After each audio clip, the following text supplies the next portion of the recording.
Hola a todos, te saludamos Victoria Martín y Luis Roman y te damos la bienvenida a una nueva emisión de Intercambiando el Espacio, el podcast sobre parques urbanos y espacios públicos de Conexión ANPR.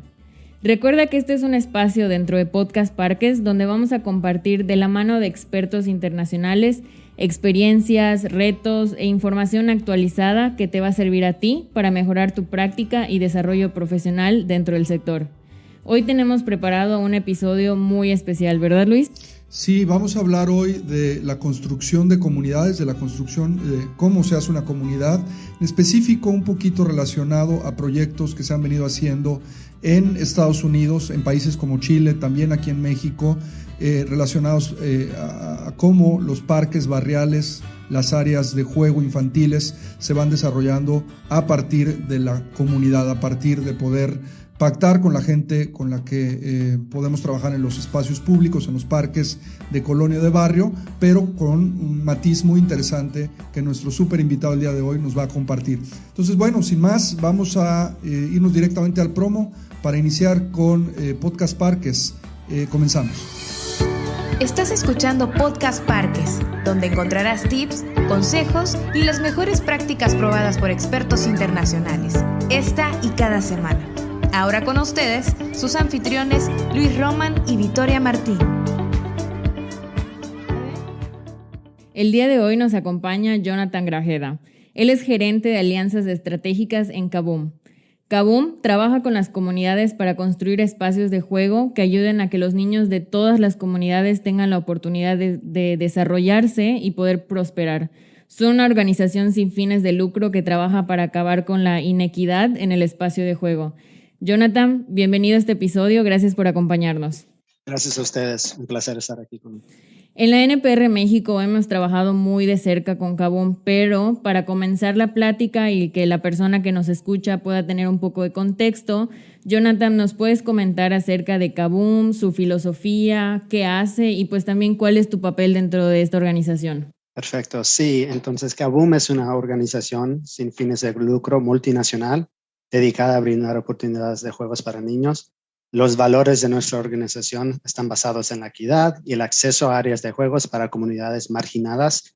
Creemos en la importancia de que cada niño tenga un espacio de juegos en su comunidad, cerca de donde viven, estudian y accesible a ellos. Como dice el ONU, clasifica el juego como un derecho humano de los niños y nosotros estamos totalmente de acuerdo con ese pensamiento. Una comunidad que carece de acceso a espacios de juego de calidad también pierde la oportunidad de brindar a los niños las alegrías de la infancia y los beneficios físicos, emocionales y también sociales del juego. También cuando nosotros decimos áreas de juego o espacios de juegos, es porque construimos parques infantiles, parques para adolescentes que son como un parque creado con obstáculos similares a lo que ves en Exatlón, y también canchas multideportivas como lo que usan para el futsal y el básquet. Entonces, también estamos empezando a integrar el juego en espacios cotidianos con diseños trabajando con arquitectos urbanos. Yo, en mi papel de gerente de alianzas comunitarias y estratégicas, yo trabajo directamente con municipios y con filantropía para poder lograr recaudar fondos para esos proyectos a largo plazo en diferentes ciudades de Estados Unidos, México, también Puerto Rico y ahora las Islas Vírgenes. Entonces, nuestra historia un poco sobre nosotros. Este año va a ser nuestro año 25 y construimos más de 17,000 áreas de juegos diseñadas por niños y las comunidades. Creamos más de 150 proyectos integrando el juego en áreas como aceras, paradas de autobús y otros espacios públicos. Eso es algo nuevo para nosotros, pero esto siempre se trabaja con líderes comunitarios, residentes y niños. Reunimos a más de 1.5 millones de voluntarios en nuestra historia y creamos mejores oportunidades de juego para 11 millones de niños. Nuestro modelo de construcción trabaja con residentes y los niños de la comunidad cercana para dirigir el diseño, la planificación, la construcción del nuevo área de juegos comunitarios, pero también cada proyecto se inicia con un evento comunitario que es un día de activación de diseño en la cual los niños y los padres de cada familia comparten sus ideas y inician una sesión para dirigir un esfuerzo de planificación. Y en ese proceso de planificación más amplio, podemos trabajar directamente con los residentes en construir el parque de juegos. Hay muchísimos matices, datos e indicadores y cosas que presumir de Kaboom. Y en esta historia, yo lo digo, de Cenicienta, de 25 años de trabajo, y que sobre todo sale de la chispa y la idea de una persona que transformó precisamente este sueño en esta realidad que Jonathan dice de manera muy fácil en números: 1.5 millones de voluntarios, más de 17,000 proyectos en 25 años.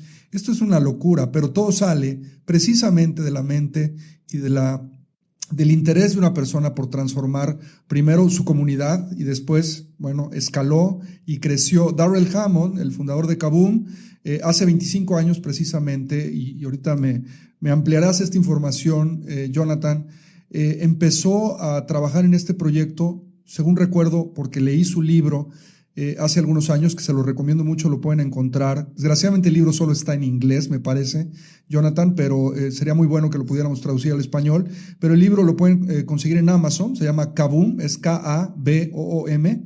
Y en este relato, en esta autobiografía de Darrell, él cuenta un poco cómo, a partir de una desgracia que él pues le toca vivir de cerca en la ciudad de Washington, cuando 2 niños se quedan encerrados en un auto y no pueden salir, en un auto abandonado, y no pueden salir, y al final de cuentas mueren dentro del auto. No recuerdo bien si era un tema de asfixia o por el tema del frío, pero los 2 niños mueren, y esto marca mucho, además de su historia de vida personal, que si leen el libro les va a interesar muchísimo, la intención de Darrell de poder transformar su comunidad, y miren lo que puede hacer realmente una chispa. Y esto es un poco la reflexión que al final estamos pensando buscar con esta entrevista con Jonathan y conocer un poquito la historia de Kaboom, porque una de las cosas que a mí, en la oportunidad que tuve de ir a Washington y de conocer a Darrell y al presidente de Kaboom, a James, y a muchas personas con las que hemos trabajado en esta historia de relación entre la asociación, entre Parques de México y Kaboom, una de las cosas que más me quedó marcada es la determinación de una persona como él para, bajo las condiciones de vida que tuvo, poder salir adelante y transformar la vida de tantas personas. Y cómo en el momento en que yo los conocí, lo primero que hicieron fue regalarme sus modelos de operación, sus manuales. Yo decía, ¿por qué hacen eso ustedes? Y una de las cosas que me decía Darrell es tan brutal el reto de poder darle espacios de juego a los niños y jóvenes en el mundo, que ni Kaboom haciéndose 20 veces podría con este problema. ¿Por qué hago esta reflexión? Y ahorita ya te estoy robando el micrófono, Jonathan, pero creo que es importante dar pie a hablar de cómo poder despertar estas iniciativas en toda América Latina a partir de la necesidad que tenemos de darle opciones de juego a los niños. Háblanos un poco más, porque entre las cosas que a mí más me impresionan de Kaboom es precisamente el cómo han podido involucrar ustedes en un modelo virtuoso a las empresas de los Estados Unidos, a los vecinos y a ustedes como organización del tercer sector, como una non-profit, como una organización civil. ¿Cómo se ha dado esta vinculación con las empresas? ¿Cómo funciona este modelo? ¿Y qué tan fácil o difícil ha sido comprometer a los empresarios, a la industria de Estados Unidos? Y después hablaremos un poquito de estos perfiles de jugadores de deportes, de artistas que también han colaborado con ustedes en esta causa tan maravillosa de Kaboom. Cuéntanos un poco. Sí, y al principio todo empieza con la comunidad y después involucramos a las corporaciones, a las fundaciones en ese proceso. Entonces todo cambia dependiendo en cada comunidad, pero un proceso de más o menos 3 meses con la comunidad, donde hacemos llamadas de planificación y hacemos un proceso amplio con todos los residentes y también con los niños. Entonces los niños son los quienes diseñan el parque de juegos, y ellos sean niños, sean adolescentes, dependiendo del parque que vamos a construir.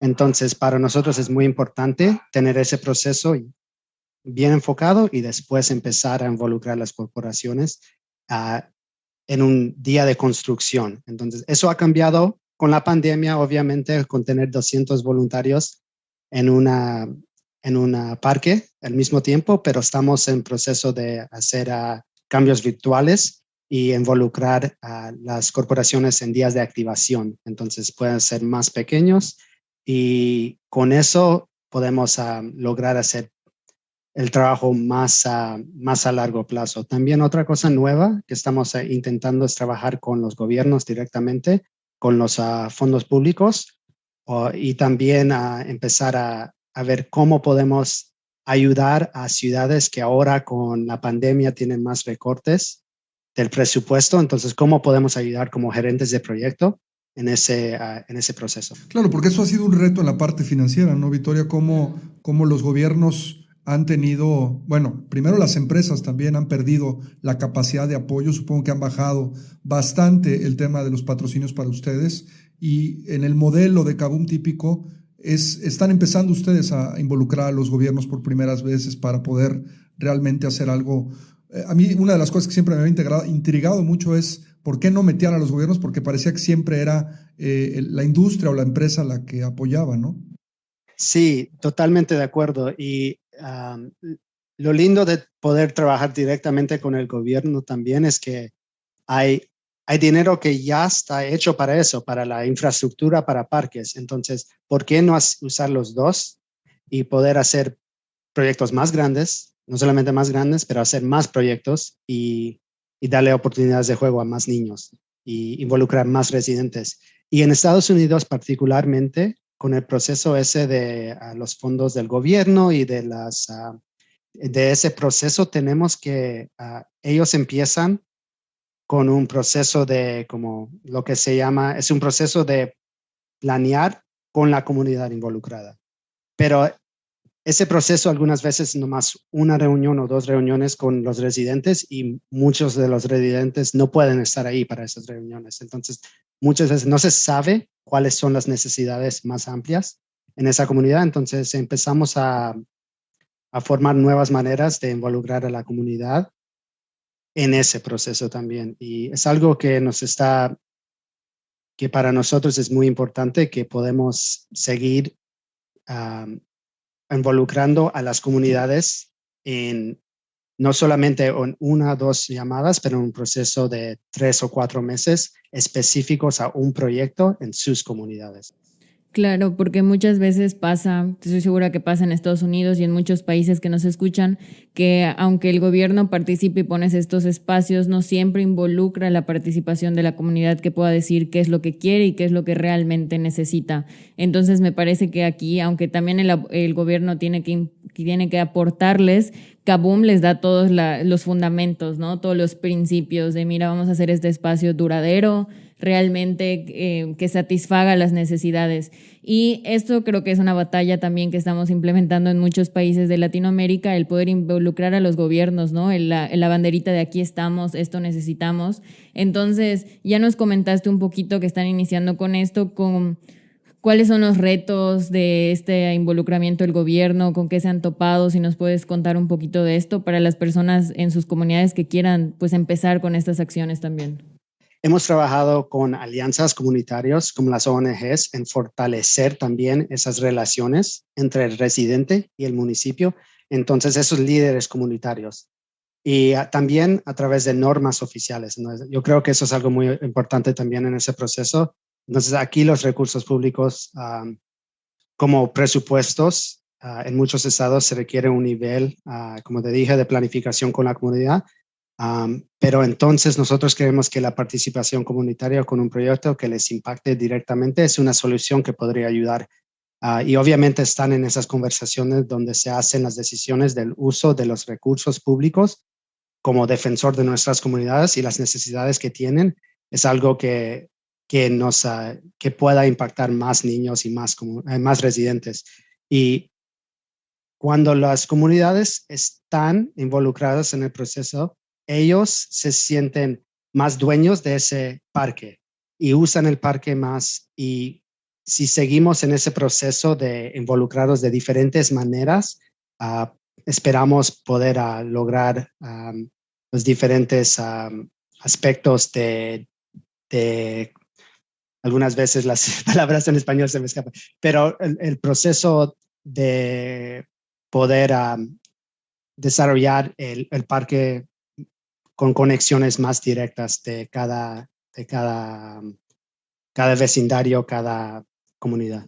Claro, y en esta nueva aventura con los gobiernos, a mí me parecería que el gobierno pues debería de recibir de alguna otra manera bien la idea de que Kabum pueda colaborar con la hechura del parque, con el desarrollo del proyecto, porque seguramente los procesos que Kabum sigue, no sé si tanto la calidad de los productos que se puedan meter en el espacio público, porque en Estados Unidos tienen ustedes normas y reglamentaciones bastante bien establecidas para lo que se puede y no se puede meter de productos en el espacio, hablando de productos de mala calidad, por ejemplo, pero en el tema del proceso comunitario, la inmersión en la comunidad, el trabajo con los niños, todo esto, ¿sí te has topado con gobiernos que de alguna otra manera ya estén desarrollando esto? Te estás riendo para los que obviamente no están viendo a Jonathan porque estamos en audio nada más, pero debe ser una aventura también nueva para Kabum el tener que trabajar con los funcionarios públicos, hacerlos entender la importancia de todo esto. ¿Cuál ha sido la aventura en ese sentido? Sabes, después de la pandemia hemos visto cambios. En el enfoque un poco. Lo que hemos visto es que hay más conciencia de las necesidades del espacio público y porque después de la pandemia todos empezaron a salir, no sé si pasó así en México, pero aquí todos empezaron a salir a usar los parques porque estaban ya en cuarentena por un mes y querían salir para afuera. Entonces eso era algo que algunas veces nosotros tenemos que ser como apoyar las comunidades en el sentido que nosotros damos voz a lo que ellos nos dicen. Entonces, yo reuniéndome con ciudades en Texas, para dar un ejemplo, yo tuve la oportunidad de estar en esas reuniones y decirles las importancias de los parques ahorita mismo. Y muchas veces en ese momento no lo entienden, pero ya de escuchar de los residentes también. En esa reunión tuvimos un niño de 10 años que platicó sobre por qué quería algo específico en su parque. Y eso fue algo muy fuerte porque todos los que están ahí, algunas veces cuando lo escuchamos de un niño directamente, nos impacta un poco más. Entonces eso fue como una manera muy linda de poder trabajar con ese gobierno que tenía como estaban cautelosos del proceso. Entonces ahora están como más, querían apoyar más el proyecto no solamente con apoyar en preparar los sitios para los parques, pero también con dinero que se requiere para esa clase de infraestructura. Claro, acerca de lo que comentas aquí en México y en otros países que nos escuchan, se ha dado el mismo fenómeno. Como siempre se ha sabido debajo del agua lo importante que son los parques, ¿no? Y los espacios públicos para la comunidad, pero ahora con esta situación que se ha presentado, ya como que todos de verdad se cambiaron el chip a mira, sí son necesarios, mira todos los beneficios que tienen, ¿no? De la salud, hablábamos en otro podcast de la seguridad, entonces lo que impacta el tener un espacio que la gente use y que no esté abandonado, todas estas pequeñas, pues como bueno, no pequeños, enormes beneficios que tiene en la comunidad y como dices, el escucharlo a viva voz de las personas que te digan por qué lo quiero y cuánto lo necesito, definitivamente dan otra perspectiva. Jonathan, vamos a hablar un poquito de los números porque a mí me gusta mucho entender el espacio público a partir de las estadísticas y de la información y bueno, el otro día pude conocer a partir del nuevo censo que sacaron en México, unos investigadores comentaron que en México había más de 28,000 parques urbanos. No, la verdad es que no teníamos un dato ni siquiera cercano a ese número, pero ya empezamos a tener como estadísticas de esto y hay de este número de los 28,000, seguramente un gran porcentaje se encuentra en situaciones poco favorables, ¿no? Para la comunidad. Ustedes reciben un montón de aplicaciones al año y solamente pueden hacer un pequeño porcentaje de esas aplicaciones. ¿Cómo está la cobertura de Kabum en estos temas y cómo la organización, porque entiendo que lo han hecho, han tenido que de pronto volverse no solamente los que hacen el parque por ustedes mismos, sino también asesorando a otras organizaciones para esto? Cómo también a través de estas experiencias Latinoamérica puede aprender a compartir y saber de otros proyectos de este tipo. Ya hemos platicado muchísimas veces con nuestros amigos de la Fundación Mi Parque en Chile, que también han sido muy generosos en compartir sus modelos. ¿Cómo están ustedes dándole esta cobertura a este déficit o a esta falta de oportunidad de cubrir todo lo que se pudiera cubrir, o por lo menos todas aquellas personas que hacen contacto con ustedes, que ahorita nos dirás cuántas son al año, y que pues no se les puede dar a todos el parque? Complementando la pregunta de Luis, si nos puedes explicar para que las personas entiendan esto de las aplicaciones, ¿no? ¿Cómo funciona un poco el proceso? Y Luis, tú tocaste el tema al principio de si hubieran 10 Kaboom en todo el mundo, 20, igual no podríamos lograr construir todos los parques y darle acceso a todos los niños. Entonces es un proceso de conjunto. Entonces nosotros está cambiando un poco, pero tenemos una aplicación que tenemos en el sitio web, aplicaciones, y aceptamos aplicaciones de todo, de México, Estados Unidos y de Canadá y también Puerto Rico. Entonces ahí una comunidad puede entrar, decirnos, tenemos esta necesidad en nuestra comunidad. Nosotros podemos ver primero si los números como cuáles son los niños que pudiera servir ese espacio, cuánto espacio tienen, porque algunas veces quieren un parque de juegos y no hay suficiente espacio para poner uno. Entonces, lo que nosotros hacemos es les damos los recursos en materiales que pueden usar y a quién pueden contactar para poder hacer un espacio pequeño. Algunas veces ni es posible con una compañía grande de equipo de parques infantiles. Tienes que trabajar con un arquitecto porque el espacio es reducido. Y para poder lograr darles oportunidades a esas comunidades, es muy importante tener el apoyo de fundaciones y también, como te dije, de gobiernos. Si estamos viendo en una ciudad o un estado que hay 20, 30 aplicaciones al año y no estamos trabajando más que un proyecto al año ahí, entonces podemos empezar a desarrollar esas alianzas con esos gobiernos y ver, tenemos muchas aplicaciones de tu comunidad, queremos saber mejor cómo podemos construir 30 parques al año, 20 parques al año con ustedes y ver qué se puede hacer. Entonces, esas son las maneras que podemos tratar de trabajar con esas comunidades que algunas veces no tienen ese mismo apoyo de fundaciones y especialmente en los estados con menos gente, aquí pasa así. Y muchas veces, si es una ciudad grande, hay más oportunidades para recaudar fondos, pero eso no pasa así en todas las ciudades en Estados Unidos y también cuando trabajamos en Puerto Rico también. Cuéntanos un poquito de los procesos que a mí me parece que son sumamente relevantes y por ahí también regresamos un poco, son odiosas las comparaciones, pero tenemos muchas veces que voltear a ver cómo están trabajando organizaciones hermanas y a veces nos cuesta un poco de trabajo establecer procesos y seguirlos. En general al ser humano, ¿no? Hay de culturas a culturas, hay culturas muy ordenadas, por ejemplo, como la japonesa, que no perdona que te saltes un paso en el proceso. Ustedes me parece que han sido muy celosos con la parte de este proceso, precisamente desde que una comunidad les busca para poder trabajar con ellos, etcétera.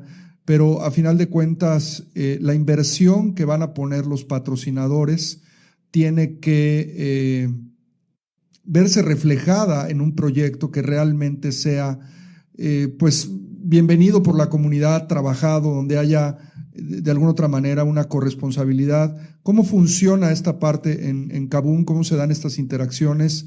¿Qué tan celosos son ustedes de proteger esto? Los proyectos que hemos trabajado con ustedes aquí en México, como el que hicimos en Puebla con Grupo Peñafiel y con Dr. Pepper, yo recuerdo, ¿no?, cómo ustedes en el proceso ponían muy por delante los intereses también de la comunidad, pero al mismo tiempo cuidando mucho lo que para el patrocinador fuera el resultado del proyecto, ¿no? Sí, para nosotros, como te dije al principio, es que es como el balance entre siempre enfocarnos en las necesidades de la comunidad, pero sí seguir un proceso de planificación donde podemos involucrar a ese patrocinador. Y en el ejemplo que tú diste y también en el proyecto que hicimos más reciente en Ecatepec, fue igual que tuvimos esas 12 semanas donde las fundaciones podían estar en el proceso, ir a las reuniones de planificación y después terminar con ese día de construcción donde los voluntarios de esas mismas empresas pueden estar ahí y ayudar a construir ese parque de juego. Y el proceso es más flexible ahora, especialmente en la época de pandemia, porque algunas veces no se puede reunir con tanta gente, entonces necesitamos el apoyo muchas veces de las compañías del equipo del parque infantil para ayudarnos en instalar ciertas piezas y después apoyar con otras cosas como el piso para el parque, poder hacerlo con el mismo, con voluntarios. Entonces, esa es la manera en que trabajamos y siempre haciendo, como trabajando con el marketing para que ellos sepan que queremos que más patrocinadores entren en ese proceso de ser los que nos apoyan para parques, no solamente en Estados Unidos, en México. Queremos trabajar en toda Latinoamérica a largo plazo, pero se requiere involucrar muchos patrocinadores, gobiernos y también yo diría que fundaciones de otros países para poder apoyar. Claro, esto es importantísimo, el poder hacer que el modelo funcione a partir del involucramiento de todas las personas. En el término, o más bien en la idea de poder cumplir con los patrocinadores, con la comunidad, con el gobierno, etcétera, ustedes van obteniendo indicadores y van midiendo los resultados de sus intervenciones. Nos gustaría que nos platicaras ahorita también, Victoria te va a hacer una pregunta sobre cómo Kaboom se pudiera, no sé si la palabra es asegurar, pero por lo menos darle continuidad al momento en que el proyecto es establecido. ¿Hasta dónde termina el trabajo de ustedes? ¿Cómo lo miden en el futuro? Y si tienes algún tipo de indicador o número que nos pudieras dar en relación a qué ha sido de estos 17,000 parques que se han construido en estos 25 años. Esto es un tema fundamental en América Latina por el asunto de la gestión. Nosotros adolecemos tú lo sabes, en muchos de nuestros países no existen agencias de parques y recreación, existen células en los gobiernos municipales que ven el mantenimiento, la cultura, el deporte, muchas veces están desarticuladas y tenemos un problema sobre todo con los parques de escala barrial o de colonia, las plazas pequeñas de gestión, de mantenimiento, de operación. ¿Qué han hecho ustedes en ese sentido y cómo se han medido también en el paso del tiempo en un asunto de rendimiento, ¿no? En el paso de los años? Porque me queda claro que en términos del equipamiento ustedes usan productos de la mejor calidad, pero eso no es lo único, ¿no? Hay otros factores también involucrados.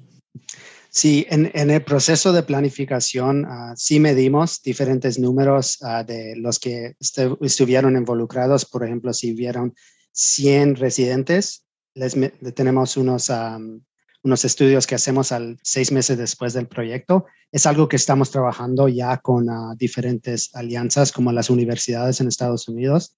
Y después les puedo platicar más sobre algo diferente que estamos haciendo, unos cambios que hicimos para poder medir nuestro impacto 1 año, 2 años, 3 años, 5 años después del proyecto. Pero les puedo dar unos números que tengo aquí también, porque yo creo que estos son directamente de la comunidad y son datos a continuación, se basan en encuestas posteriores a los proyectos que hicimos. Entonces, más o menos 87% están comprometidos a ayudar a su comunidad a encontrar maneras de incorporar más juegos en las vidas de los niños y las familias. 89% sienten un aumento significativo en su creencia de que es inaceptable que los niños no reciban un equilibrio saludable del juego activo todos los días. 94% creen que el aumento significó en la creencia de que existe un sentido compartido de compromiso para abordar los problemas de la comunidad, que para nosotros es muy importante, porque todo puede empezar con un parque, pero se puede manifestar en algo más grande cuando trabajamos en conjunto, y 97% aumentó significativamente su motivación para tomar medidas para que los niños de mi comunidad reciban el balance de juego activo todos los días, y 92% crean que el trabajo con otros de la comunidad usando un enfoque de liderazgo comunitario pueden ayudar más a mejorar las cosas en su comunidad. Entonces, esos son unos números que tenemos. También les quería compartir algo que estamos haciendo con escuelas en Estados Unidos. Ahorita que con la situación de la pandemia hemos platicado con diferentes municipios y específicamente con las escuelas que están viendo los diferentes problemas que causó la pandemia. En particular, estamos viendo cómo el juego puede reducir la disparidad en ciertas áreas como la educación. Entonces, la educación cambió radicalmente con la pandemia, el acceso al Internet, la tecnología creó disparidades mayores en el nivel de lectura que ya existían antes de la pandemia. Y el juego está conectado directamente al desarrollo saludable del cerebro y promueve la creatividad. Entonces, estamos estudiando si hay conexiones directas entre los espacios de juegos diseñados específicamente para la educación temprana y el aumento en el nivel de lectura. Entonces, es algo nuevo que estamos haciendo para trabajar y ver si hay esas conexiones más amplias que podemos empezar a ver y también estamos haciendo procesos similares con la salud, porque sabemos que ese sentido de pertenecer es tan importante para la salud. Entonces, poder tener estudios a largo plazo de eso es algo que estamos en proceso de trabajar. Claro, esta generación de información que nos puede ayudar a saber qué tenemos, qué se necesita, o estos impactos, ¿no?, tan importantes. Sabemos que no todos los niños aprenden de la misma manera y también sabemos que, como dijiste, la pandemia ha afectado muchas áreas, no solo el no poder salir, sino el impacto a la educación, el impacto de no poder, no sé, comparar tu aprendizaje con otros compañeros por las diferentes técnicas o estrategias que haya, que también pues ha sido un reto para los profesores, ¿no? El cómo le enseño si ya no puedo aplicar las mismas dinámicas. Entonces, estos espacios pueden representar un verdadero cambio y una revolución para cómo los niños aprenden. En algunos webinars, en algunos podcasts y en información también que hemos compartido en la plataforma para miembros, hemos mencionado esto, ¿no? La educación lúdica, el diseño considerando a los niños, la apropiación del espacio, que siempre lo decimos en cada actividad que tenemos. Creo que parecemos disco rayado, pero creo que es algo muy importante en los espacios y en los parques. Como tú dijiste al principio, si mientras más participen, más dueños se creen del espacio y más lo cuidan y lo aprovechan. Y tú mencionaste en el comentario anterior este seguimiento que le daban en 1 año, 2 años. Entonces dijiste que finalizan y en unos meses lo checan, pero ¿nos puedes decir a largo plazo qué hacen? Porque no es solo tener el espacio y construirlo, es que se le pueda dar el seguimiento, la programación y todo lo que se pueda hacer en él. Sí, entonces tratamos de hacer llamadas y platicar con cada comunidad a largo plazo, y es más por eso que también queríamos trabajar con el gobierno, porque para poder medir el impacto a largo plazo se necesita alguien que está ahí todos los días. Entonces, eso fue algo muy importante para nosotros en el proceso de hacer esas alianzas entre lo público y las diferentes fundaciones, porque sabíamos que eso era, que queríamos aumentar el impacto y no solamente medir el proceso a 6 meses, 1 año, pero ver cuáles son las diferencias en la salud de esa comunidad, de la obesidad en esa comunidad donde ya hay 2 parques de juegos y en una comunidad cercana donde no hay nada. Y si podemos comparar y empezar a medir nuestro impacto a través de eso, no solamente podemos saber, ok, tenemos que cambiar esto para mejorar, también podemos decirles a fundaciones que trabajan en la área de salud, necesitamos más apoyo en esto. Sabemos que la pertenencia de sentirse que ese espacio es tuyo es tan importante, y si podemos seguir apoyando a iniciativas así, podemos hacer cambios más grandes para las comunidades. Hemos estado reflexionando el día de hoy con Jonathan Grajeda de Kaboom sobre muchos conceptos interesantes relacionados a la construcción de comunidades, pero sobre todo yo creo que algo fundamental es pensar que a partir del concepto de que todos los públicos, todos los tipos de personas que asisten al espacio público son importantes, sí hay públicos que son o tendrían que ser de alguna manera públicos con un mayor grado de enfoque o, por así decirlo, consentidos dentro del espacio, que son los más vulnerables, y estos son los niños y también los adultos mayores, ¿no? Y tenemos que hacer grandes esfuerzos en nuestras comunidades para poder, sobre todo en el primer grupo, que son el futuro, siempre lo decimos de manera muy utópica o soñadora, los niños son el futuro del mundo, pero es que es la realidad, y si no invertimos en ellos ahora, nosotros como adultos, pues vamos a condenar a las siguientes generaciones, como lo hemos hecho en las últimas décadas. Siempre lo venimos, así como dice Victoria, como disco rayado diciéndolo, ¿no? Antes le decíamos a los niños que se salieran de la calle, o que se fueran más bien, que se metieran a su casa, porque ya tenían que entrar a su cuarto, y el castigo era no te sales del cuarto, y ahora el castigo es salte del cuarto, y esto tiene que ver con la actividad física, con el juego libre, con todos los beneficios que son inmensamente importantes y profundos en la vida de un chiquito cuando le podemos dar la oportunidad de salir a la calle a jugar, a activarse, a vivir los riesgos de ser un niño. A mí me encanta esta frase que la he escuchado mucho también de Darrell, que es el trabajo de los niños es jugar. Y si no le estamos dando la oportunidad a los niños de trabajar jugando, pues no van a aprender. Y muchas de las cosas y problemáticas que venimos arrastrando como comunidades, en México sabemos mucho de esto, tenemos uno de los índices de obesidad más grandes, más altos en todo el mundo, pues es precisamente por la falta de espacios, no es por otra cosa. Mucha gente se lo achaca al tema de la comida basura o la comida chatarra. Sí, tiene una parte que ver, pero otra de las partes importantes es que si el niño no tiene dónde gastar la energía o todo lo que se come, pues menos, ¿no? Va a solucionar el problema. Entonces, estamos ante un reto gigantesco. Y Jonathan, quisiéramos ir recogiendo unas últimas, pues, digamos que impresiones de tu parte sobre, te ha tocado ya venir a México a los congresos de la asociación, te ha tocado trabajar también con proyectos desde Kaboom ahí. ¿Qué pudieras tú decirle? Porque tú eres, a final de cuentas, pues, un ciudadano de Estados Unidos, pero tienes sangre latina, tus raíces son latinas, y supongo que ves a los países de tus abuelos o de tus padres y has de sentir algo así como, bueno, me gustaría que fueran diferentes, ¿no? Te ha tocado venir a trabajar a México en algunos sentidos, porque obviamente somos diferentes en algunas cosas y muy similares en otras, pero estoy hablando específicamente en lo que nos puede llegar a doler a nosotros, que es nuestro tema, que es los sistemas de parques y la oportunidad para que más niños puedan tener áreas de juego. ¿Cuál sería alguna recomendación? A mí me encanta, y con eso empezamos el podcast, la historia de Darrell Hammond, y pensar cómo esta historia de él, que bueno, tiene tanto impacto que ahorita tú estás trabajando ahí, tienes ya varios años, y después de 25 años de la organización, estás platicando ahorita con nosotros, cómo pudieran inspirar estas historias a otras personas en América Latina para que puedan despertar sus comunidades, activarlas,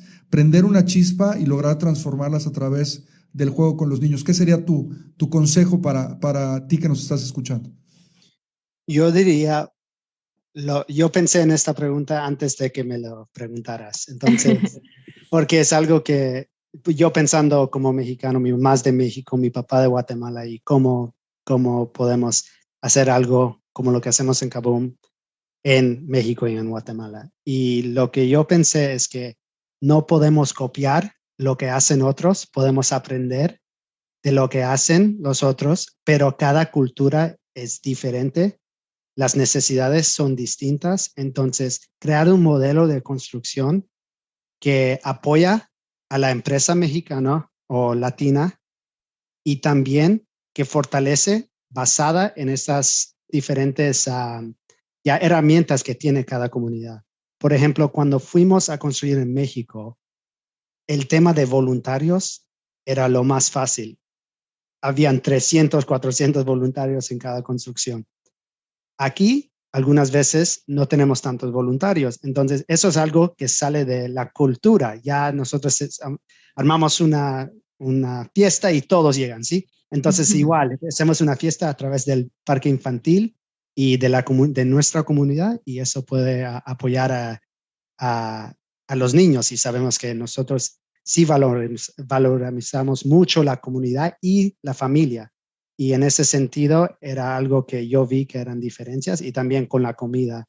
Algunas veces decirles a alguien, puedes traer comida para el día de construcción, eso en México, no solamente la comida riquísima, pero todos querían traer su comida y eso era lo más lindo del proceso también. Entonces, yo creo que para hacerlo en México hay que trabajar con líderes de todo el mundo, pero hacer algo único a México y un modelo de construcción que sí funciona para los residentes más vulnerables en las comunidades. Claro, al final no hay fórmula perfecta, ¿no? Algo que funciona en un país o en una comunidad no necesariamente va a funcionar en otra, pero como dijiste, se trata de aprender de otras personas con experiencia y aplicarlo, ¿no? Contextualizarlo, darle todo este giro de qué es lo que nosotros necesitamos, qué es lo que la comunidad nos comunica, ¿no? Y cuáles son los recursos. Al final los recursos son limitados, ¿no? Entonces, con base en lo que tenemos, pues, ¿qué podemos hacer?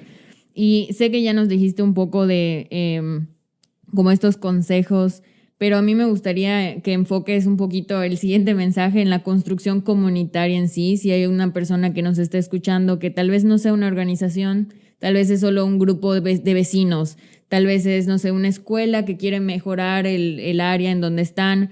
¿Cuáles serían como esos consejos que nos podrías dar para que inicien actividades de la construcción comunitaria de su espacio? Yo diría poner presión en las personas que muchas veces tienen el poder para hacer esos cambios. Entonces, si es una escuela pública, ¿quiénes son los encargados, no solamente de esa escuela, pero del distrito? Y empezar a tocar puertas y decir, nosotros necesitamos esa presión no solamente de los residentes, pero también la voz de los niños. Yo creo que eso muchas veces no está en el proceso, y cuando los niños están en esa conversación, ellos van a crecer en esa comunidad, van a trabajar en esa comunidad muchas veces cuando sean más grandes. Entonces, involucrados en ese mensaje con los diferentes, los que hacen las decisiones muchas veces. Y también hay empresas en cada comunidad, sean pequeñas o grandes, y empezar a trabajar con esas empresas y hacer cambios pequeños. Puede ser que queremos un parque infantil en 1 año o 2 años, pero ¿qué podemos hacer mientras para que los niños tengan una vida mejor? Claro, tener un espacio. Bueno, pues acaban de escuchar a Jonathan Grajeda, gerente de alianzas estratégicas de Kaboom. Jonathan, gracias por acompañarnos, por compartirnos tu experiencia, por dejarnos aprender de ti y de lo que Kaboom hace. Gracias a ustedes, un placer. A ti que nos escuchas y nos acompañas, te agradecemos una vez más y te recordamos que ya puedes encontrarnos en Spotify, iTunes y otras plataformas. Entonces búscanos, suscríbete para que no te pierdas ningún episodio. Y como ya saben, cada lunes tenemos un episodio nuevo. Luis, la siguiente semana, ¿con qué nos vas a sorprender? Bueno, vamos a hablar sobre energías en el parque, en el espacio público, cómo poder generarlas, cómo poder ahorrarlas, cómo poder transformarlas. Un tema importantísimo que está relacionado directamente con la infraestructura verde de las ciudades, con la sostenibilidad y la sustentabilidad de los espacios públicos, donde ya hay historias de éxito en algunos parques de América Latina que las vamos a mostrar, que son muy muy padres y que seguro les van a servir de ejemplo a muchos otros sistemas o parques para poder replicarlas. Este tema nos urge porque tenemos que convertir, como lo hemos dicho en otros episodios de Podcast Parques, a los espacios públicos en escuelas del cambio climático, del medio ambiente, y esto, bueno, de las energías y del cuidado del medio ambiente está íntimamente relacionado, y de esto vamos a hablar la siguiente oportunidad. Pues ya escucharon, no se lo pueden perder. Te invitamos a unirte a nuestra comunidad, en donde vas a poder encontrar diversas herramientas de aprendizaje, webinars, podcasts, documentos, libros, y no te lo puedes perder. Así que recuerda visitar www.anpr.org.mx. Nos escuchamos hasta la próxima y recuerden, que vivan los parques. Nuestro podcast ha terminado. Te recordamos visitar nuestro sitio web www.anpr.org.mx y seguirnos en redes sociales como @ANPRMéxico.